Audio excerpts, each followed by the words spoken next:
이스라엘과 헤즈볼라의 교전이 전면전 수준으로 격화하면서 레바논 크리스천을 포함한 레바논 국민들이 그 사이에 갇혔습니다. 기독교 자선단체 헬프 더 펄시큐티드의 설립자인 조슈아 유셰프가 레바논 크리스천의 상황을 전해드립니다.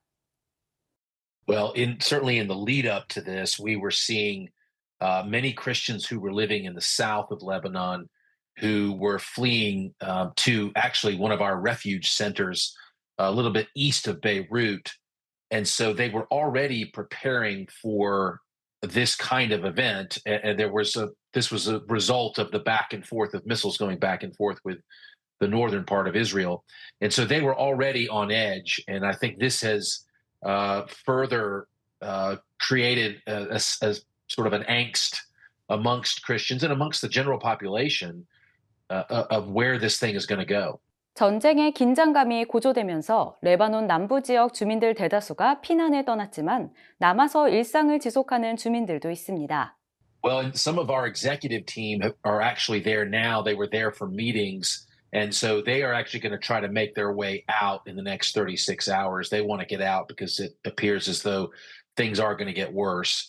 My current Lebanese team said this morning that ministry goes on. Our field team ministers are still ministering to people. We have a farm that's still producing fruit and veg for a lot of vulnerable people. And we have our refuge center. So, for us, ministry keeps going. In fact, it really gets ramped up during these times. 레바논은 이번 전쟁뿐만 아니라 이미 수년째 국가적으로 여러 문제에 직면해 있었습니다. The biggest challenge right now, and it's been a problem for about 4 years, is power. You've got rolling brownouts, long periods of blackouts with no power. Lebanon has gone through an incredibly difficult situation over these last 4 or 5 years. You've had the treasury raided by corrupt politicians. You had the port explosion, and then COVID. All of these things have created massive unemployment, hyperinflation. And then you've got on top of that a shortage of oil and gas and coal, the ability to fuel these generators. This is a really critical point for Lebanon, and that's a challenge for everybody, Christians or non-Christians. And so there are those challenges. There's also the fact that Israel has to play this very carefully. The Lebanese people could end up sort of siding with Hezbollah here and the average Lebanese citizen. And so this is a really tough needle to thread. 이런 가운데 레바논 크리스천들은 나라의 안정과 평화를 위해 기도하고 있습니다.